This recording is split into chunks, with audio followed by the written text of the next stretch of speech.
네, 오늘 로마서 25번째 시간입니다. 로마서 8장 28절부터 30절까지를 제가 대신 봉독해 드리겠습니다.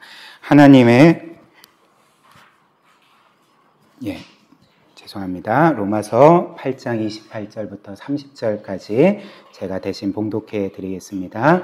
하나님 말씀을 들으십시오.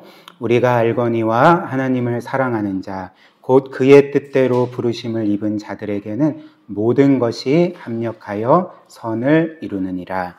하나님이 미리 하신 자들을 또한 그 아들의 형상을 본받게 하기 위하여 미리 정하셨으니 이는 그로 많은 형제 중에서 맏아들이 되게 하려 하심이니라.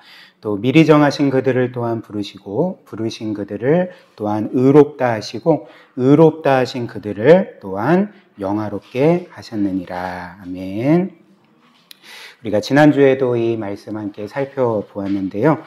우리가 예수 그리스도를 믿고 구원받은 이후로 이 땅에서 누리는 최고의 영광 중에 하나가 무엇인가 하면 우리에게 일어나는 모든 일이 이제 합력하여 선을 이루는 것이다. 이렇게 성경이 약속했습니다. 그래서 아버지 하나님께서 자녀인 우리의 삶을 한순간도 놓지 아니하시고 우리에게 일어나는 모든 일을 그분의 주권적인 손안에 두시고 또 그 모든 것들을 사용하셔서 결국에는 우리에게 가장 큰 선과 유익과 영광이 되게 하신다는 것이 이 땅에서 우리가 누리는 최고의 영광이라 할 수가 있겠죠. 그리고 우리에게 일어나는 모든 일이 이렇게 합력하여 선이 된다고 할 때 이 선은 사실 우리가 우리의 인생에서 바라는 우리의 인생이 늘 우리의 뜻대로 되고 소위 만사형통의 복, 이것이 아니라고 말씀을 드렸습니다. 만약에 우리의 삶이 우리의 인생이 우리의 뜻대로 된다면 사실 그것은 우리에게 선이 아니라 굉장히 우리의 인생을 망가뜨리고 파괴하는 그런 악이 될 것입니다. 한번 생각을 해보십시오. 여러분들이 그리고 저나 여러분들의 삶이 정말 우리 뜻대로 다 된다고 하면 우리는 어떤 모습으로 살게 되겠습니까?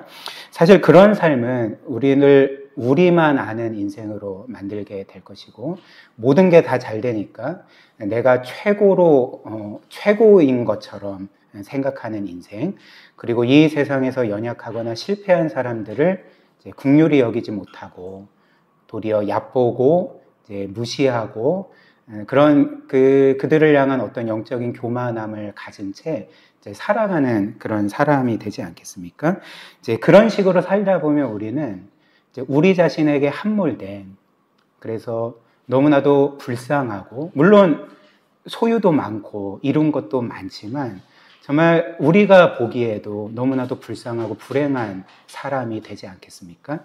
하나님께서 우리를 그렇게 되도록 내버려 두실 리가 없는 거죠. 우리의 선하신 아버지께서는 사실 우리의 소유에 관심이 있으신 것이 아니라 우리의 존재 자체가 어떤 존재가 되는지에 늘 관심이 있고, 그리고 그것을 위해서 그분이 생각하기에 가장 영광스러운 존재가 되도록 늘 우리를 빚으시고 모든 것이 합력하여 우리를 그런 형상으로 만들어 가게 하시는 것이 바로 우리 아버지 하나님이 하시는 일이라는 거죠.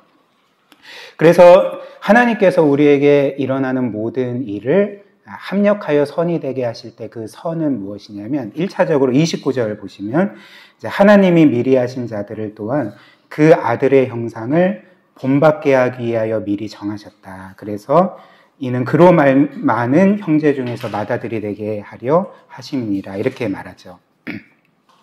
하나님께서 영원 전에 우리를 선택하시고 그 전에 사랑하시고 구원하기로 정하시고, 그래서 우리에게 일어나는 모든 일이 합력하여 선이 되게 하실 때 그 궁극적인 목적은 우리를 그리스도의 형상을 닮게 하시는 거다. 이렇게 말하고 있는 것입니다.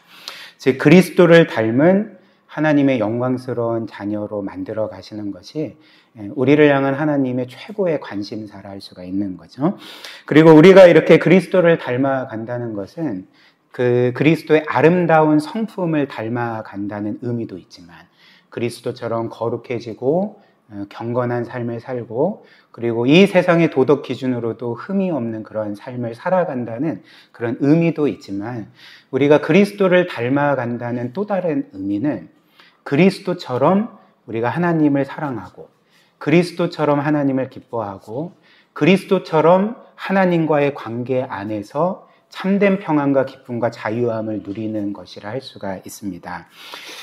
그래서 하나님께서 이 일에 가장 큰 열심을 내는 것은 이것이 우리의 참된 생명이자 진정한 우리의 영혼의 평안과 기쁨과 자유함을 안겨주기 때문에 그런 거죠.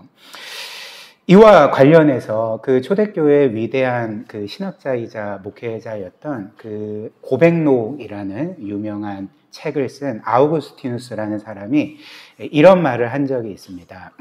한번 들어보십시오. 우리의 영혼에는 무한하신 하나님만이 채우실 수 있는 하나님 모양의 구멍이 있다. 우리의 영혼에는 무한하신 하나님만이 채우실 수 있는 하나님 모양의 구멍이 있다. 이렇게 말했습니다. 이 세상 사람들은 왜 끝없이 영적으로 공고해하고 목말라 할까요? 그리고 우리의 눈으로 볼 때는 저 사람은 모든 것을 가진 사람이고 모든 것을 이룬 사람인 것 같은데 왜 끝없이 불행해 하겠습니까? 아우구스티누스의 말처럼 우리의 존재 자체가, 우리의 영혼 자체가 사실 이 세상에 사라질 것들로 온전히 채워질 수 있는 그런 어떤 면에서 시시한 존재로 창조되지 않았기 때문에 그렇습니다. 우리라는 존재는, 우리 사람이라는 존재는 무한하신 하나님만이 채우실 수 있을 정도로 위대한 영광스러운 존재로 창조되었다는 거죠. 지난주에 제가 예로 든 그 17세기의 위대한 수학자이자 철학자인 블레즈 파스칼이 이런 말을 했다고 여러분들에게 말씀드리지 않았습니까? 이 세상의 왕이 아닌 것을 불행해하는 사람은 폐위된 왕밖에 없다. 즉 사람들이 자신의 현 상태에 대해서 끝없이 불만족하고 갈급해하고 불행해하는 까닭은 무엇이냐면 현재 우리의 상태가 원래 우리가 창조되었을 때의 영광스러운 상태가 아니기 때문에 그런 거죠. 어떤 면에서 우리는 하나님의 영광스러운 자녀로 창조되었지만 죄로 인해서 우리는 하나님께로부터 끊어졌고 마치 그 죄로 인하여서 폐위된 왕과 같은 그런 상태로 전락해 버렸기 때문에 우리는 끝없이 목말라하고 끝없이 공고해하고 끝없이 불행해 한다는 것입니다. 여러분들이 원하는 것을 얻거나 이루기만 하면 내 인생이 진정으로 행복해질 거다 생각을 하겠지만 결코 그렇지 않습니다. 제가 이건 장담합니다. 그러나 하나님께서 우리를 위해 이루신 일이 무엇일까요? 그렇게 죄로 인하여서 폐위된 왕 같은 우리를 끝없이 불행해하고 끝없이 목말라하고 끝없이 공고해하는 우리를 다시 한번 그분의 왕 같은 자녀로 삼으시는 것이 그분이 행하신 일인 거죠. 그래서 이를 위해서 하나님은 예수 그리스도를 우리의 죄값을 치르는 그 희생제물로 아낌없이 내어주시고 그리고 그리스도께서는 우리를 위해 그분의 생명을 내어주심으로써 그리스도께서 행하신 이 일 안에서 하나님은 우리의 모든 죄를 용서해 주시고 우리를 다시 한번 그분의 왕 같은 자녀로 삼아주셔서 이제는 다른 어떤 것이 아니라 그 하나님 안에서만 참된 기쁨과 만족과 자유함을 누리게 하도록 그렇게 우리를 구원하시는 거죠. 그리고 이처럼 우리를 이제 그리스도를 맏형으로 둔 하나님의 자녀로 삼으셨을 뿐만 아니라 이제 이후에 우리를 점점 더 그 그리스도의 형상으로 빚어 가십니다. 우리에게 일어나는 모든 일을 사용하셔서 그게 선한 일이든 나쁜 일이든 우리의 죄악이든지 간에 그 모든 것들을 재료로 삼으셔서 우리를 점점 더 그리스도 닮은 형상으로 이제 만들어 가시는 거죠. 그렇기 때문에 우리의 인생에 이것이 없으면 우리는 아무리 오랫동안 신앙생활을 해도 신앙의 참된 기쁨을 누릴 수가 없습니다. 참된 평안함을 누릴 수가 없습니다. 참된 만족과 자유함을 누릴 수가 없습니다. 저나 여러분들의 삶이 때때로 불행한 이유는 이 세상의 여러 문제 때문이 아니라 물론 그게 간접적인 이유이기는 하지만 궁극적인 이유는 우리가 이 구원의 목적인 그리스도를 닮아가고 있지 않기 때문에, 그러니까 하나님의 사랑 안에서 참된 평안과 만족을 얻으려고 하지 않고 이 세상의 것들에서 얻으려고 하기 때문에 그런 거라는 거죠. 그리고 하나님께서는 오늘 말씀에서는 이제 우리에게 일어나는 모든 일이 합력하여 선이 된다고 할 때 이제 또 다른 선을 우리에게 말씀해 줍니다. 그 또 다른 선은 하나님께서 모든 것을 사용하셔서 우리를 최종적으로 구원해 주시고 최종 영광까지 인도하신다는 것이죠. 그래서 오늘 우리가 살펴보고 있는 이 로마서 8장 29절과 30절 말씀은 역사상 그 성도의 구원이 어떤 순서와 단계로 이루어지는지를 보여주는 말씀으로 불렸습니다. 신학적으로 소위 이제 구원의 순서라고 불리는 그런 말씀인데요. 오늘 여러분들과 함께 이 말씀을 이제 5가지 순서로 살펴보겠습니다. 와, 오늘 오대지니까 늦게 끝나는 거 아니야? 그렇게 생각을 하시겠지만 그렇지는 않습니다. 비슷하게 끝날 겁니다. 그래서 5가지 순서. 첫 번째로 하나님이 창세 전부터 우리를 미리 아신 것, 그리고 미리 구원하기로 정하신 것, 그 다음에 시간 안에서 우리를 부르시고 우리를 의롭다 하시고 우리를 영화롭게 하셨다는 것, 이렇게 5가지 순서로 오늘 말씀 함께 살펴보겠습니다. 첫 번째로 하나님은 우리를 구원하시기에 앞서 영원 전부터 우리를 미리 아셨다, 이렇게 말씀을 합니다. 29절 한번 보십시오.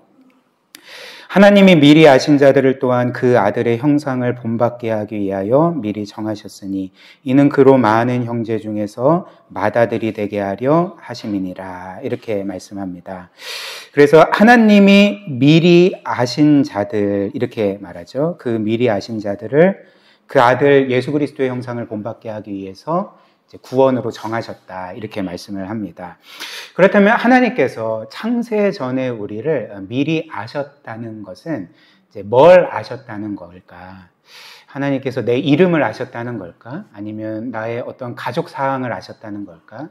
아니면 나의 직업이나 혹은 나의 어떤 수명이나 혹은 뭐 학력을 아셨다는 걸까? 이런 의미가 아니겠죠. 하나님께서 창세 전에 우리를 미리 아셨다는 것은 물론 이것도 포함이 되지만 이런 일반적인 우리에 대한 정보를 의미하는 게 아닙니다. 만약에 이런 식으로 치면 하나님은 우리만 미리 아셨을 뿐만 아니라 이 세상 모두를 아신 게 되는 거죠. 왜냐하면 하나님은 모든 것을 아시는 분이니까요. 그렇기 때문에 이 말씀에서 우리를 미리 아셨다는 것은 우리에 대한 일반적인 정보를 아셨다는 말씀이 아니라 뭔가 구원받은 우리에게만 해당되는 특별한 알을 의미하는 거죠. 그렇다면 그 알은, 미리 아심은 뭘 아신 것입니까? 하나님께서 모든 사람을 아셨지만 그 중에 우리를 특별히 인격적으로 아셨다는 것을 의미하는 거죠. 즉 우리를 기뻐하시고 우리를 관계 안에서 사랑을 원하시는 방식으로 우리를 아셨다는 것을 이제 의미하는 말인 것입니다. 그래서 사실 성경에서 이 알다라는 단어, 히브리어로는 이제 야다라는 단어인데요. 이 성경에서 무엇을 알다라는 이 단어는 사실 어떤 일반적인 정보 차원의 알을 의미하는 단어가 아닙니다. 성경에서 누구를 알다라는 이 단어의 의미는 그를 인격적으로 안다는 의미가 되는 거죠. 그리고 바꿔 말하면 그 사람을 사랑하다는 의미와 똑같은 말입니다. 그러니까 예를 들면 창세기 초반에 아담이 하와와 동침하지 않습니까? 우리 개역개정 성경에는 아담이 하와와 동침하더라. 그래서 뭐 가인을 낳고 뭐 아벨을 낳고 뭐 이후에 셋을 낳았죠. 근데 그 히브리어 원문을 보면 아담이 하와와 동침하더라라는 말이 아담이 하와를 알았더라, 이렇게 나옵니다. 즉 성경에서 알다라는 말은 단지 정보 차원의 알미 아니라 인격적인 암, 그를 사랑하는 것을 의미한다는 거죠. 따라서 하나님께서 창세 전에 우리를 미리 아셨다는 것은 뭘 의미하겠습니까? 놀랍게도 하나님께서 창세 전에 우리를 사랑하셨다는 것, 우리를 기뻐하셨다는 것, 우리가 존재하기도 전에 우리와의 영원한 관계를 꿈꾸셨다는 것을 우리에게 알려주는 말씀이라는 거죠. 이것이 어떻게 가능할까요? 우리에게는 불가능하지만 하나님께는 가능합니다. 우리는 유한한 존재고 시간에 갇힌 존재이기 때문에 이런 영원 개념을 우리는 결코 알 수는 없지만 하나님은 무한하고 영원하신 분이고 시간을 초월하시는 분이고 모든 것을 아시는 분이기 때문에 창세 전부터 우리를 아셨다는 것, 우리를 아실 뿐만 아니라 지극히 사랑하시고 기뻐하시고 우리와의 영원한 관계를 꿈꾸셨다는 것이 이 말씀이 우리에게 이제 알려주는 의미가 되는 거죠. 그래서 이를 또 잘 보여주는 말씀이 에베소서 1장 말씀입니다. 1장 한번 보십시오. 제가 나눠드린 유인물에 적혀 있습니다. 에베소서 1장 4절 5절 새 번역이라는 번역 성경입니다. 하나님은 세상 창조 전에 그리스도 안에서 우리를 택하시고 사랑해 주셔서 하나님 앞에서 거룩하고 흠이 없는 사람이 되게 하셨습니다. 하나님은 하나님의 기뻐하시는 뜻을 따라 예수 그리스도를 통하여 우리를 하나님의 자녀로 삼으시기로 예정하신 것입니다. 그래서 하나님께서 우리를 구원하신 동기가 무엇이라 나옵니까? 하나님의 사랑인 거죠. 영원전부터 우리를 사랑하사 그래서 우리를 그분의 자녀로 삼으시기로 예정하셨습니다. 이렇게 말을 하는 거죠. 사랑하는 여러분, 그렇다면 하나님께서 이렇게 영원전부터 우리를 사랑하신 이유가 무엇이겠습니까?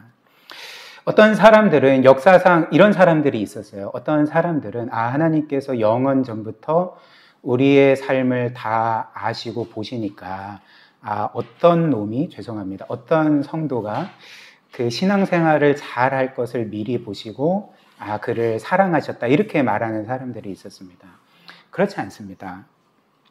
오히려 성경은 그런 암시조차 주지 않고 오히려 성경은 정반대의 사실을 우리에게 알려주는 거죠. 어떤 사실일까요?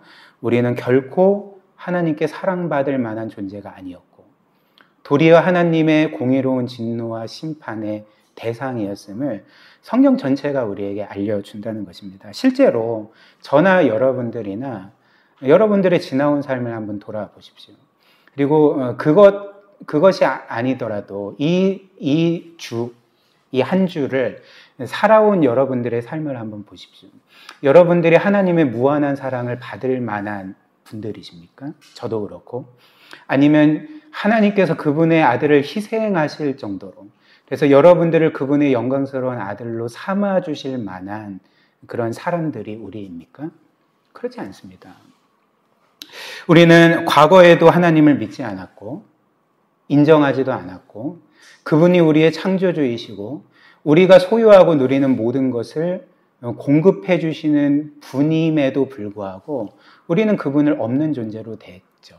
우리는 그분을 투명인간으로 대했고 그분이 우리의 삶의 주인이심에도 불구하고 우리가 마치 우리의 삶의 주인인 것처럼 살았던 그리고 죄를 지으며 그분의 모든 법을 깨트린 하나님의 그 반역자이자 원수이지 않았습니까?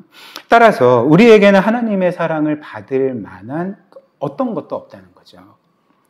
또한 하나님께서 우리를 사랑하시는 것은 우리가 죄인이지만 우리가 구원받은 이후에 하나님께 어떤 보탬이 되기 때문에 하나님이 우리를 사랑하신 걸까요?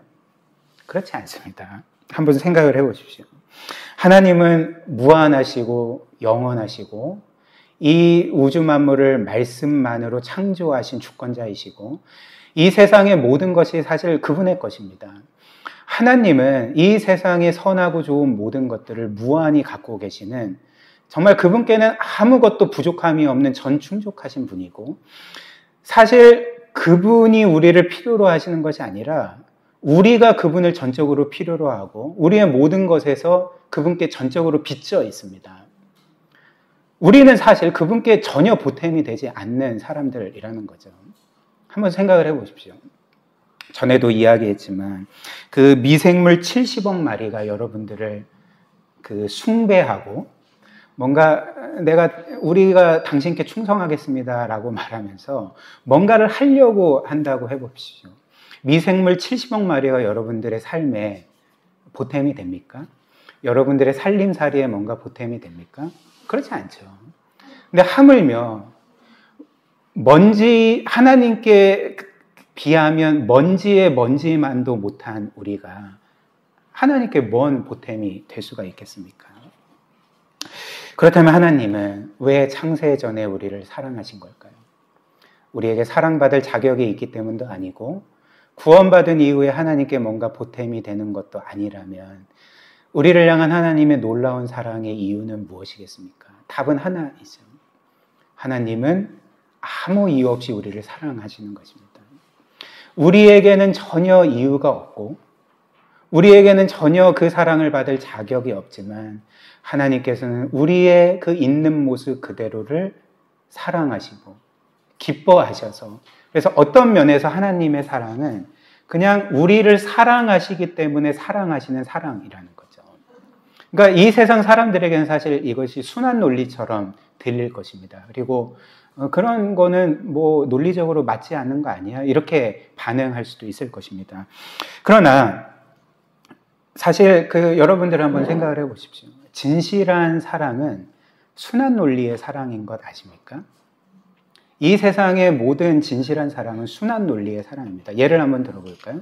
여러분들이 어떤 한 사람을 사랑한다고 해보십시오. 근데 저나 여러분들이나 그 사람을 사랑할 때 사랑의 이유가 있을 거 아니에요? 근데 그 사랑의 이유가 그 사람이 내가 볼 때 잘생겼기 때문에 혹은 예쁘기 때문에 그 사람의 용모의 아름다움 때문에 사랑하거나 아니면 그 사람이 가진 그 많은 돈 때문에 사랑한다고 생각을 해보십시오. 이 세상 사람들은 보통 이 두 가지 때문에 사랑하거든요. 예쁘거나 돈이 많거나 이 두 가지 아닙니까? 근데 불행하게도 그 사람이 어떤 사고를 당해서 자기의 아름다운 용모를 잃어버렸습니다. 그리고 그가 가진 많은 돈들을 치료비로 다 잃어버렸다고 생각을 해보십시오. 그렇다면 우리는 그 사람을 사랑할 이유가 사라지게 되는 거죠. 그 사람을 계속 사랑할 이유가 없게 되는 것입니다. 그래서 뭔가 연민을 가질 수는 있겠지만 그 사람을 사랑할 이유가 없게 되고, 그래서 늘 이제 생각을 하는 거죠. 어떻게 하면 관계를 끊을까? 어떻게 하면 이 사람과 이혼할까? 어떻게 하면 또다시 아름답고 돈 많은 사람을 사귀어서 그 사람과 뭔가 그 사랑을 나눌 수 있을까? 그러니까 이렇게 생각을 하는 거죠. 그렇다면 이 사랑은 그 사람을 사랑하는 것입니까? 아니면 나 자신을 사랑하는 것입니까? 이거는 남을 향한 사랑이 아니라 자기 사랑일 뿐인 거죠. 그 사랑을 사랑한다고 하지만 그 사람의 아름다움을 내가 이용하기 위해서, 그 사람의 많은 돈을 내가 이용하기 위해서 한 자기 사랑일 뿐인 것입니다. 이 세상의 진실한 사랑은 그의 어떤 것 때문에 사랑하는 사랑이 아니라 그냥 그의 존재 자체를 사랑하는 거죠. 사랑하기 때문에 사랑하는 것입니다. 하나님의 사랑이 바로 이와 같다는 거죠. 그렇기 때문에 성경은 늘 우리를 향한 하나님의 사랑의 우선성을 강조하는 거죠. 요한일서 4장 9절 10절 한번 보십시오. 하나님의 사랑이 우리에게 이렇게 나타난 바 되었으니 하나님이 자기의 독생자를 세상에 보내심은 그로 말미암아 우리를 살리려 하심이라. 사랑은 여기 있으니 우리가 하나님을 사랑한 것이 아니요 하나님이 우리를 사랑하사 우리 죄를 속하기 위하여 화목제물로 그 아들을 보내셨습니다.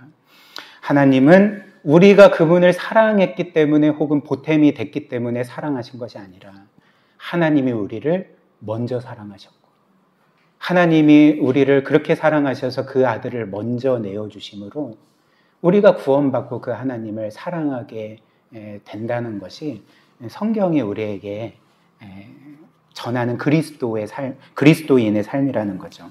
로마서 5장 8절도 마찬가지입니다. 10절까지 한번 보십시오. 우리가 아직 죄인 되었을 때 그리스도께서 우리를 위하여 죽으심으로 하나님께서 우리에 대한 자기의 사랑을 확증하셨느니라. 그러면 이제 우리가 그의 피로 말미암아 의롭다 하심을 받았으니 더욱 그로 말미암아 진노하심에서 구원을 받을 것이니 곧 우리가 원수 되었을 때에 그의 아들의 죽으심으로 말미암아 하나님과 화목하게 되었은지 화목하게 된 자로서는 더욱 그의 살아나심으로 말미암아 구원을 받을 것이니라.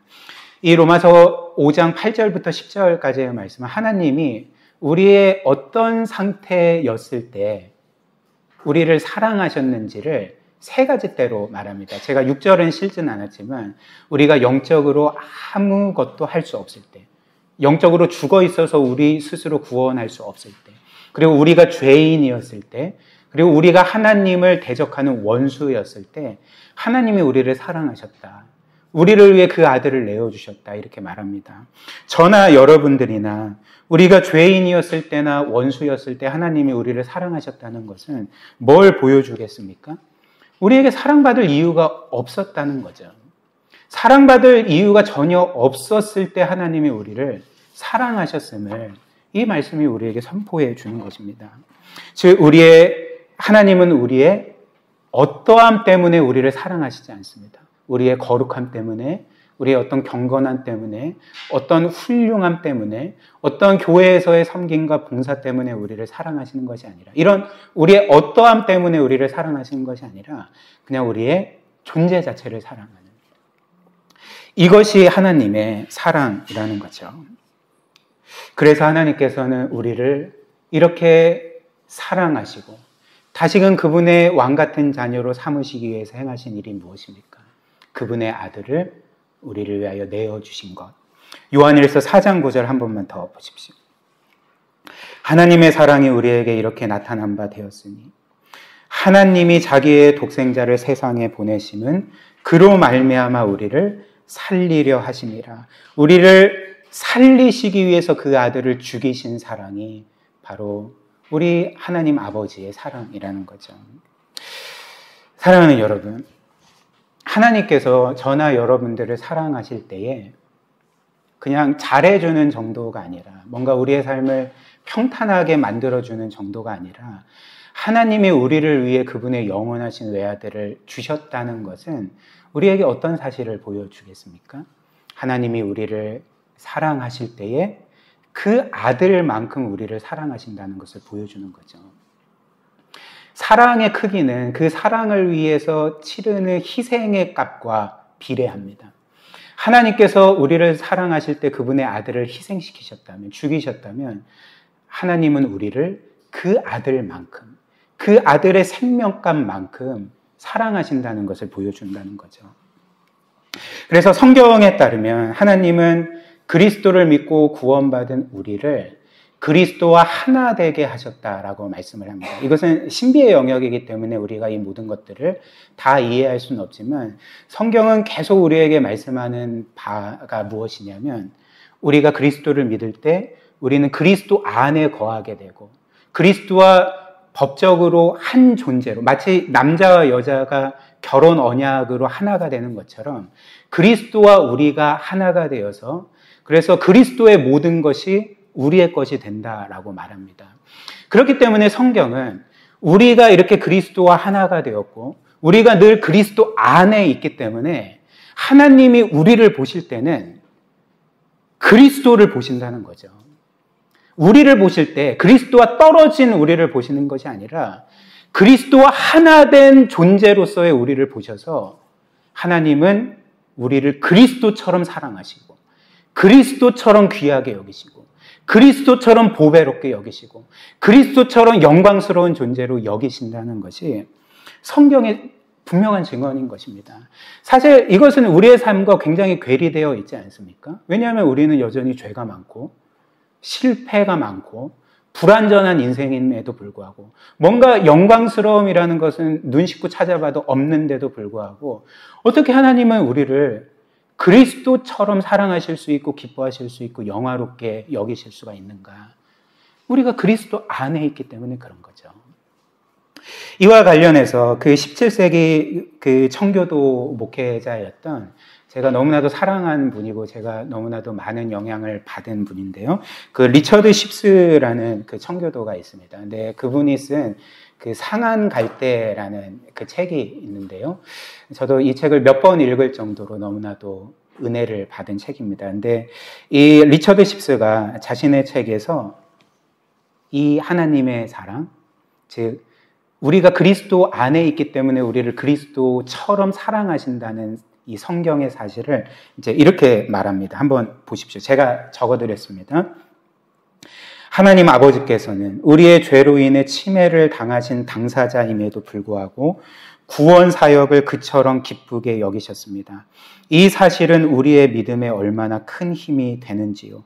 또한 하나님의 사랑이 그리스도에게 있으며 그분이 그리스도를 기뻐하듯이, 사실 하나님의 첫 번째 사랑의 대상은 그분의 영원하신 외아들인 거죠. 영원 전부터 하나님은 외아들 예수 그리스도를 정말 무한히 사랑하셨고 무한히 기뻐하시지 않았습니까? 그런데 이어서 우리가 그리스도 안에 있기만 하면 하나님께서 우리를 기뻐하신다는 사실은 우리에게 얼마나 큰 위안이 되는지요. 하나님의 사랑은 그리스도 자신뿐만 아니라 교회인 우리에게도 있습니다. 즉 그 사랑은 모든 그리스도인들에게 베풀어지는 것입니다. 왜냐하면 하나님은 그리스도와 우리를 동일한 사랑으로 사랑하시기 때문입니다. 이렇게 말합니다. 이것이 바로 하나님께서 영원 전부터 우리를 사랑하셨다는, 그리고 그분의 아들을 주실 정도로 우리를 사랑하셨다는 의미가 되는 거죠. 바꿔 말하면 우리는 하나님께 이처럼 귀하고 보배롭고 영광스러운 존재라는 것입니다. 그 다음 두 번째로, 하나님은 우리를 창세전부터 사랑하셨을 뿐만 아니라 이제 구원하기로 정하셨습니다. 그리고 하나님께서 우리를 구원하시기로 정하신 목적은 우리가 지난주 말씀에서 살펴본 것처럼 우리를 예수 그리스도의 형상으로 변화시키기 위해서, 하나님의 가족이자 그분의 영광스러운 자녀가 되게 하시기 위해서라고 이제 말씀을 드렸죠. 29절 한 번만 더 보십시오. 하나님이 미리 아신 자들, 즉 미리 영원 전부터 사랑하신 자들을 또한 그 아들의 형상을 본받게 하기 위하여 미리 정하셨으니 이는 그로 많은 형제 중에서 맏아들이 되게 하려 하심이라, 이렇게 말합니다. 그래서 이 부분은 우리가 지난주 설교에서 충분히 살펴보았기 때문에 더 이상 살펴보지는 않을 것입니다. 그러나 우리는 이 말씀에서 우리가 지난주에 함께 나누지 못한 한 가지 중요한 사실을 발견하게 되는 거죠. 그것은 무엇이냐면 하나님의 우리를 향한 영원 전부터 세우신 구원의 목적은 단지 우리로 하여금 형벌을 면하게 하시거나 아니면 우리를 단지 천국에 들이시는 정도가 아니라는 거죠. 하나님께서 우리를 구원하시는 궁극적인 목적은 그분의 가족이 되게 하시는 것입니다.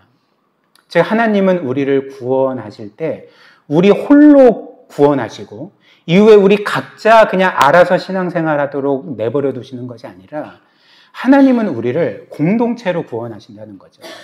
그래서 이 땅에서도 하나님의 가족으로서 함께 더불어 살게 하시는 것이 하나님의 구원의 목적이라는 것입니다.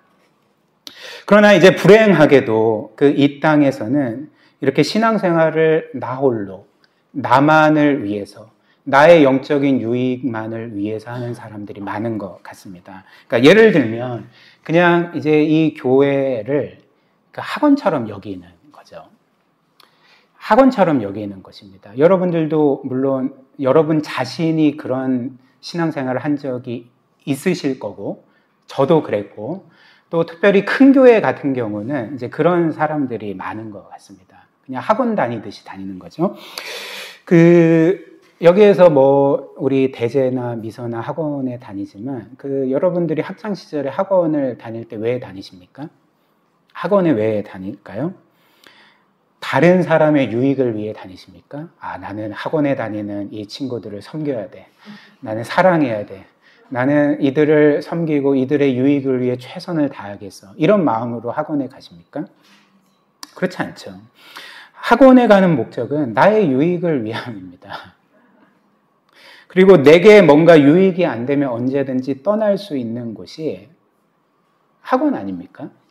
근데 불행하게도 이 땅의 많은 사람들은 교회를 이렇게 학원 대하듯이 다닌다는 거죠. 그래서 실제로 이제 제가 아는 중고등부 친구들 몇몇이 나 이제 교회 끊을 거라고, 그러니까 학원 끊는 것처럼 이렇게 생각을 하는 거죠. 그러나 이는 성경이 결코 말하거나 지지하는 신앙생활이 아닙니다. 만약 우리가 구원받은 이후에 우리의 이 신앙생활조차도 우리가 구원받지 못했을 때처럼 나만을 위해 살고 나의 유익만을 위해 살고 그리고 나의 어떤 영적인 기쁨을 위해서만 하는 신앙생활이라면 그것은 사실 성경이 결코 지지하는 신앙생활이 아니라는 거죠. 아무리 그가 개인적으로 경건한 삶을 살고 그리고 뭔가 신령한 삶을 산다 할지라도 그는 성경에 따르면 잘못된 길로 가고 있는 것입니다. 생각을 해보십시오. 우리의 구세주이신 주님께서는 어떤 분이셨습니까?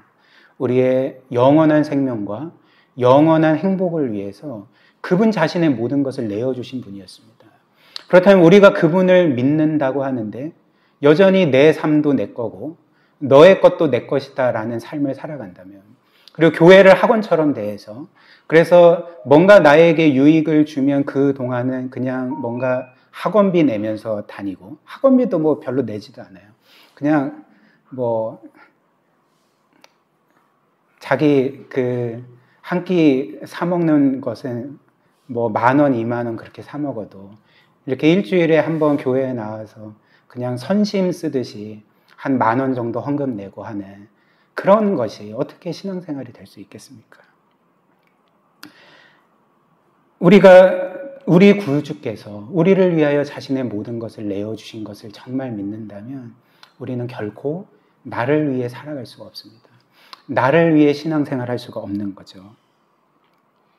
우리는 함께 구원받은 가족들과 함께 이제는 나의 유익이 아니라 다른 지체들의 유익을 위해서 다른 지체들의 행복을 위해서 내 자신을 내어주는 그런 삶을 살아가야 한다는 거죠.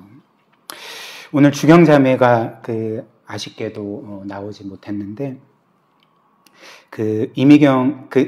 이미영 권사님의 말에 따르면 그 권사님께서 주경자매 데려다 주다가 이제 이런 말을 한 적이 있다고 합니다. 주경자매, 우리는 어떤 면에서 아직 우리의 안 믿는 가족보다도 훨씬 더 가까운 사이야.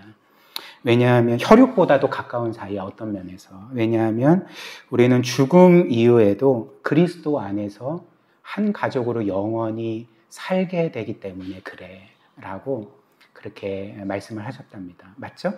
네. 하나님께서 원하시는 것이 바로 이것입니다. 자녀들끼리 사랑하며 그렇게 함께 더불어 살아가는 것. 이것이 바로 이제 교회라는 거죠. 그 다음 세 번째로 하나님은 창세 전에 우리를 하나님의 가족으로 정하셨을 뿐만 아니라 이제 그 계획을 실행하시고자 우리를 이제 부르시는 거죠. 우리의 인생 가운데 어떤 순간에 우리를 그분께로 부르십니다. 30절 말씀. 또 미리 정하신 그들을 또한 부르시고 부르신 그들을 또한 의롭다 하시고 의롭다 하신 그들을 또한 영화롭게 하셨느니라. 그래서 또 미리 정하신 그들을 이제 부르신다. 미리 정하신 그들을 부르신다. 이렇게 말하죠. 그리고 여기에서 하나님께서 우리를 부르신다는 것은 뭘로 부르신다는 것이겠습니까? 일단 우선적으로는 복음 메시지로 우리를 부르신다는 거죠. 그래서 이미 예수 그리스도를 믿고 구원받은 사람들을 통해서 전하는 복음을 듣게 하셔서 그 복음 메시지로 우리를 부르신다는 것이 바로 이제 미리 정하신 자들을 부르신다는 것의 의미가 되는 거죠. 근데 여기에서 이제 우리가 생각해야 될 것이 하나 있습니다. 그것은 우리가 전하는 복음의 메시지를 듣는 모든 사람들이 사실 믿음으로 반응하는 것은 아니라는 거죠. 물론 그 복음의 메시지를 믿음으로 정말 믿고 받아들이는 사람들도 있지만 이제 거부하는 사람들이 있지 않겠습니까? 그렇다면 우리가 이런 면에서 하나님의 부르심은 실패할 수 있나? 이렇게 생각을 할 수가 있겠지만 그렇지 않죠. 성경은 결코 그렇지 않습니다. 하나님께서 영원 전부터 사랑하시고 구원하기로 정하신 사람이라면 그 사람은 반드시 그게 당장은 아니다 할지라도 반드시 그 복음 메시지에 반응하여서 예수 그리스도를 믿고 구원에 이르게 된다는 것이 이 성경이 우리에게 알려주는 바라는 거죠. 30절이 알려주는 바이기도 합니다. 30절 한번 다시 보시면 하나님께서 그 영원 전부터 이렇게 사랑하시고 구원하기로 미리 정하신 그들을 또한 부르셨다. 또 부르신 그들을 또한 의롭다 하시고 의롭다 하신 그들을 또한 영화롭게 하셨다. 이렇게 말하지 않습니까? 한번 눈여겨보십시오. 하나님은 창세전에 미리 정하신 자들 중에서 일부를 부르십니까? 모든 사람을 부르십니까? 30절 말씀에 따르면 일부를 부르시는 게 아닙니다. 부르신 그들을, 그러니까 정하신 그들을 부르시는 거죠. 그러니까 하나님께서 창세전에 사랑하시고 구원하기로 정하신 모든 이들을 한 사람도 예외 없이, 한 사람도 제외됨 없이, 탈락됨 없이 모두를 한치의 오차도 없이 복음으로 부르신다는 거죠. 이걸 말하고 있는 것입니다. 그리고 부르실 뿐만 아니라 부르신 모든 자들을 또한 그리스도 믿어 의롭게 하시고 또 의롭게 하신 자들 모두를 한 사람도 예외 없이 마지막 최종 영광까지 안전하게 인도하신다는 것이 이 30절이 우리에게 알려주는 사실인 거죠. 그래서 하나님께서 영원전부터 사랑하시고 구원하기로 정하신 자들 중에서는 그 누구도 결코 구원에서 제외되는 법이 없습니다. 탈락되는 법이 없습니다. 그런 면에서 우리의 구원은 사실 우리의 손에, 우리의 능력에 달린 게 아니라 하나님의 손에 있는 거죠. 하나님의 능력에 있는 거죠. 그렇기 때문에 우리는 절대적으로 안전하다는 것입니다. 따라서 하나님께서는 이렇게 창세전에 구원하기로 정하시고 그래서 그 사람들을 복음으로 부르실 때에 그들로 하여금 단지 복음 메시지를 듣게 하실 뿐만 아니라 더 나아가서 이제 그들의 마음을 변화시키셔서 그들의 마음을 여셔서 이 복음 메시지에 반응하게 하시는 거죠. 믿음으로 반응하게 하신다는 것입니다. 이를 잘 보여주는 예가 사도행전 16장에 기록된 그 여러분들 잘 아시는 루디아의 회심 이야기입니다. 그래서 그 사도행전 16장을 보면 사도 바울이 동료들과 함께 빌립보에서 전도 여행을 하며 복음을 전합니다. 근데 안식일이 되어서 사도 바울과 동료들이 이제 예배를 드릴 곳을 찾게 되거든요. 그래서 이곳저곳 보다가 강가에서 어떤 여인들이 모여 있었던 것을 발견하고 이제 거기로 가게 됐는데 거기에 루디아가 있었던 거죠. 그래서 사도 바울이 거기에 있는 여인들에게 복음을 전합니다. 근데 그 중에서 루디아가 그 복음에 반응하게 됐고요. 모든 사람들이 복음을 들었는데 그 중에 루디아가 그 복음에 반응하고 믿고 예수 그리스도를 자신의 구세주로 영접하여서 구원에 이르게 된 거죠. 그런데 성경은 이렇게 루디아의 회심 이야기를 전해주면서 루디아가 이렇게 복음의 메시지를 믿고 구원에 이를 수 있었던 이유가 사도 바울이 복음을 훌륭하게 전했기 때문이다 이렇게 말하지 않는 거죠. 도리어 어떻게 말할까요? 하나님께서 그 마음을 열어주셔서 믿게 하셔서 루디아가 믿게 되었다 이렇게 말하는 것입니다. 사도행전 16장 14절 15절 보시면 이제 이렇게 전해줍니다. 두아디아시에 있는 자색옷감 장사로서 하나님을 섬기는 루디아라는 한 여자가 말을 듣고 있을 때, 즉 바울이 전하는 복음을 듣고 있을 때 주께서 그 마음을 열어서 바울의 전하는 복음을 믿고 따르게 하신지라. 그래서 그와 그 집이 다 믿고 세례를 받았다 이렇게 말하는 거죠. 이것이 바로 하나님께서 우리를 부르실 때 행하시는 일이라는 거죠. 우리가 이렇게 복음을 듣고 그리스도를 믿어서 구원에 이른 것은 우리가 그렇지 못한 사람들보다 더 뭔가 영적이고 훌륭하기 때문이 아닙니다. 하나님이 우리의 마음을 여셨기 때문에, 하나님이 죽은 우리의 영혼을 거듭나게 하셨기 때문에, 하나님이 우리를 지극히 사랑하사 우리로 하여금 그분의 아들이신 예수 그리스도를 믿게 하셨기 때문에 우리가 믿고 구원을 받게 되었다는 거죠. 또한 하나님은 우리를 이렇게 부르실 때에 복음 메시지를 통해 부르실 뿐만 아니라 이제 우리의 인생에서 겪는 여러 일들과 상황들을 통해서 우리를 부르십니다. 특별히 하나님은 우리가 인생에서 만나는 어떤 사람들, 또 어떤 환경들, 또 우리가 겪는 일들을 통해서 우리를 부르시는 거죠. 그래서 여러분들도 마찬가지 아닙니까? 내가 이 사람이 아니었으면 나는 믿을 수가 없었는데, 그게 나의 가족이든 친구든지 그를 만나지 않았으면 그를 통해 복음을 듣지 못했을 거고 나는 구원받지 못했을 것인데 이런 식으로 내가 만나는 사람들, 내가 겪는 일들을 사용하셔서 하나님은 그분을 우리를 그분 자신에게로 부르신다는 거죠. 인도하신다는 거죠. 특별히 하나님은 우리의 인생에서 겪는 이제 많은 고난들을 사용하셔서 우리를 그분께로 부르십니다. 바꿔 말하면 우리의 삶도 돌아보면 그렇지 않습니까? 아, 내가 과거에 이런 고난을 겪지 않았으면 이 자리에 없었을 텐데, 내가 이런 고난을 겪지 않았으면 하나님을 모른 채 살았을 텐데, 이런 것 있지 않으십니까? 그러니까 이런 것처럼 하나님은 우리의 고난을 사용하셔서 우리를 그분께로 이끄신다는 거죠. 예를 들면 제가 몇 주 전에 이 로마서 말씀 고난의 의미라는 제목으로 설교하신 것을 아마 기억하지 못하시겠죠? 몇 주 전에 그런 설교를 했습니다. 근데 우리의 삶에 어찌됐든 여러 고난들이 찾아오는데 우리가 그리스도 안에 있다면, 그리고 하나님께서 영원 전부터 우리를 사랑하시고 구원하기로 정하셨다면 사실 하나님은 우리가 겪는 고난을 우리에게 어떤 무의미한 고통으로 끝나게 하시지 않고 혹은 우리에게 헛된 생고생으로 끝나게 하시지 아니하고 도리어 그 고난이 우리에게 가장 큰 선이 되게 하신다는 것입니다. 그 고난을 사용하셔서 우리를 그분께로 인도하시기 때문에 그런 거죠. 그렇다면 하나님은 이 일들을 어떻게 이루실까? 우리가 두 가지를 생각할 수 있는데 첫 번째로 우리가 고난을 당할 때 우리가 깨닫는 것은 내 삶이 내 능력으로 되는 게 아니구나.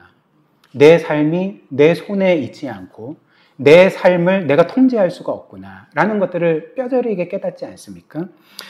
그럼으로써 우리는 고난을 통해 내가 한없이 연약한 존재일 뿐이구나 라는 것들을 깨닫게 되는 거죠.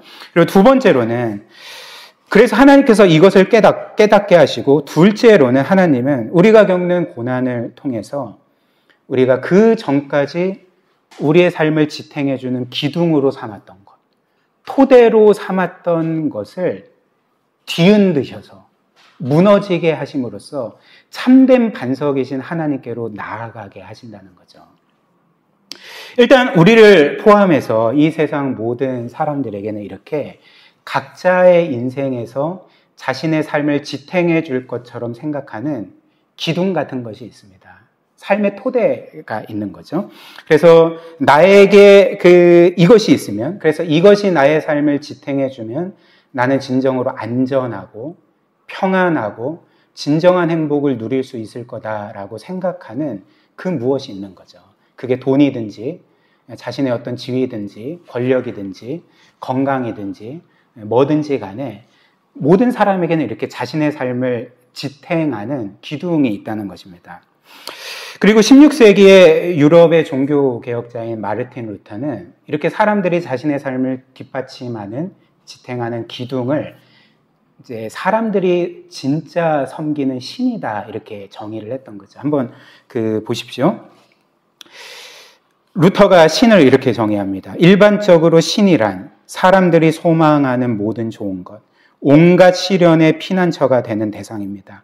즉 당신의 마음이 매달려 있고 당신의 모든 것, 모든 삶을 지탱하는 그 무엇, 대상, 그것이 바로 당신이 섬기는 신입니다. 이렇게 말했습니다. 그래서 이런 차원에서 사실 종교를 가진 사람뿐만 아니라 나는 무신론자인데요 라는 사람들까지도 다 신을 섬기고 있는 것입니다.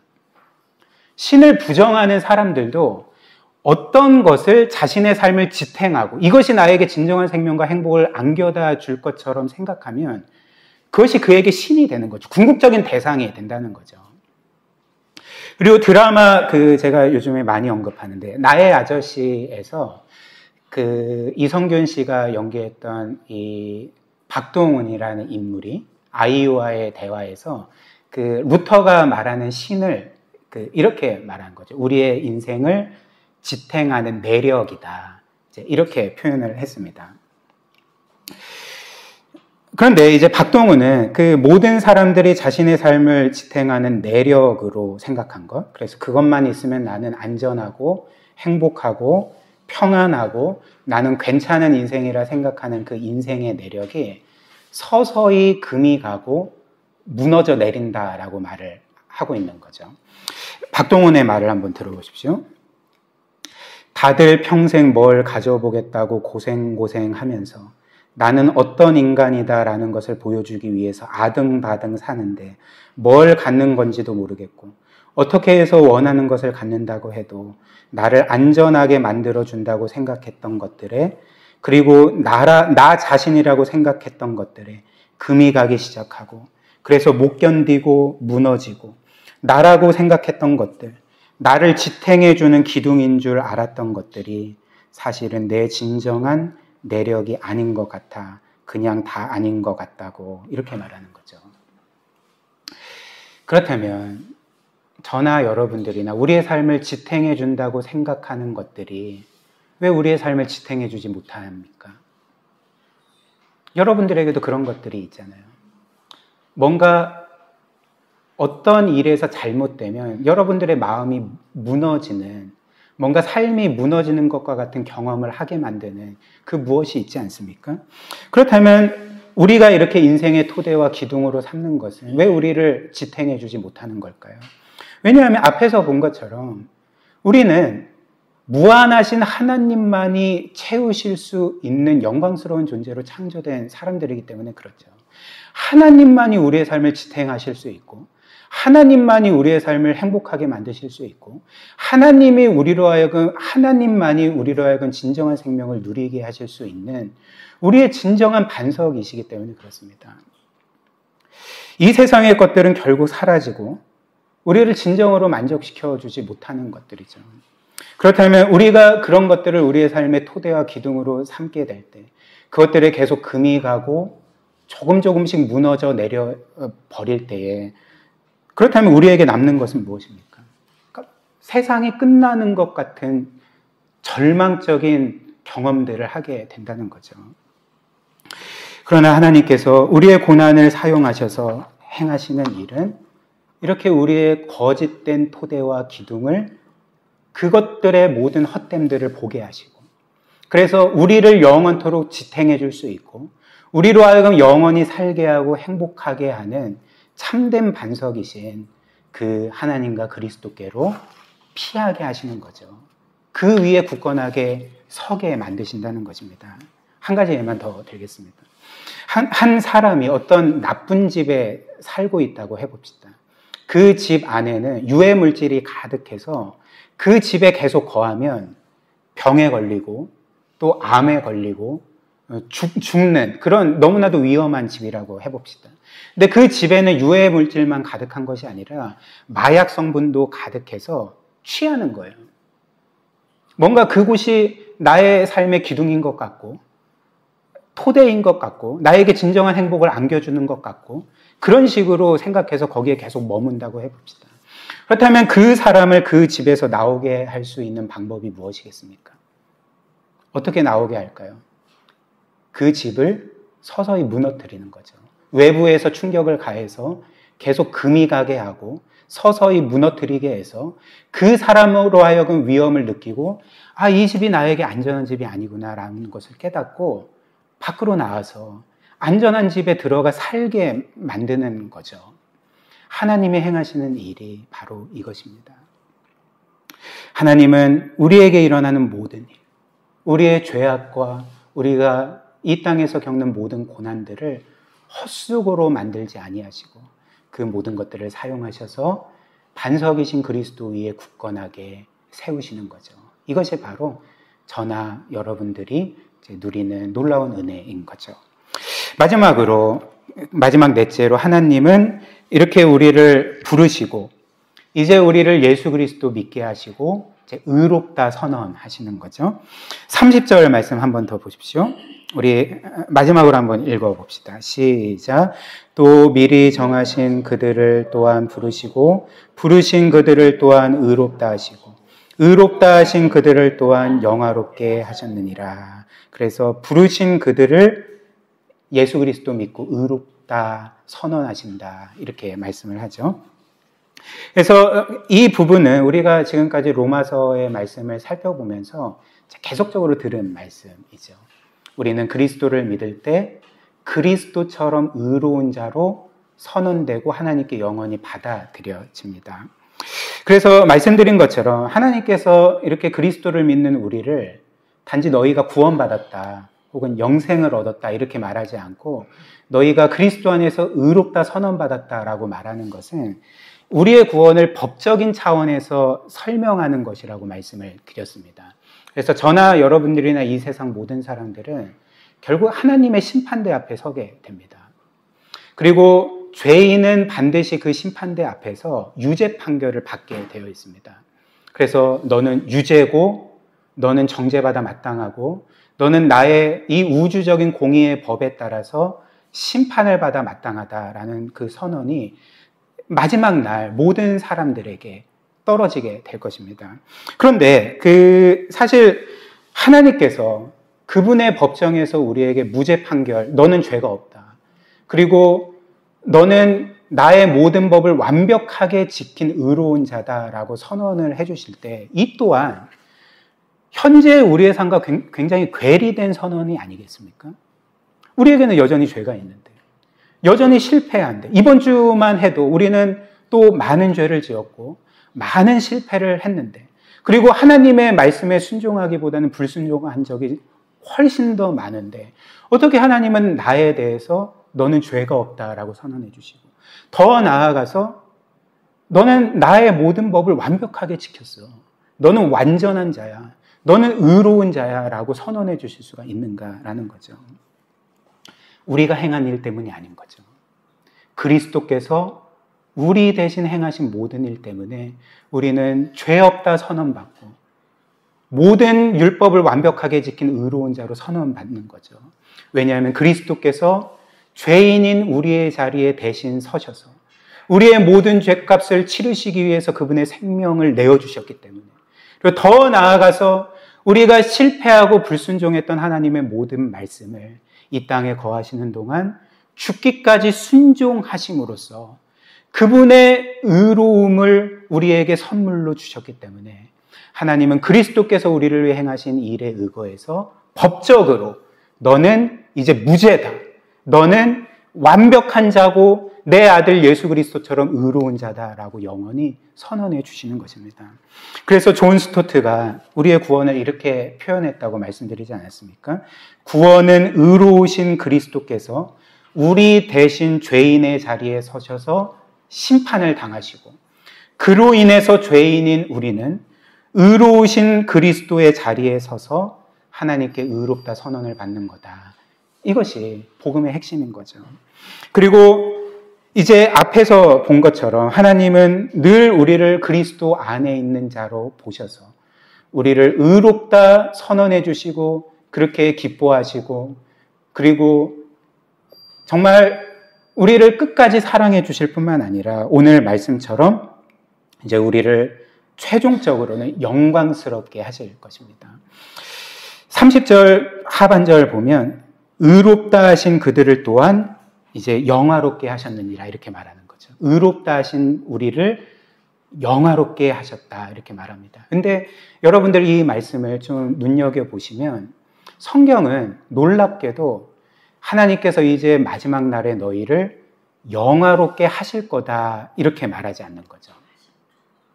미래형으로 말하지 않고 지금 그리스도를 믿고 의롭다 하신 자들을 이미 영화롭게 하셨다 이렇게 말하는 거죠. 확정적으로 말하는 것입니다. 완료형으로 말하는 것입니다. 그렇다면 이 또한 우리에게 어울리지 않는 거죠. 나는 지금 영화롭지 않은데 내 삶은 영광스럽지 않고 내 삶에는 부끄러움이 많고 수치스러움이 많고 감추고 싶은 것이 많은데 어떻게 지금 하나님은 그리스도를 믿는 우리를 가리켜 너희는 이미 영화롭다.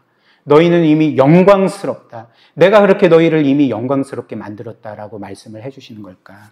이 또한 그리스도 때문에 가능한 거죠.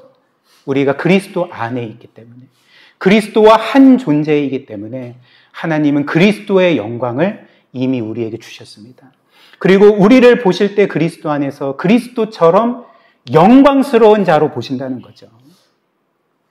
정말 영원히 영광스러운 이 세상 우주 만물 가운데 가장 탁월하고 눈부시고 영광스러운 존재로 여전히 우리를 보신다는 것이 성경의 분명한 증언이자 약속일 것입니다.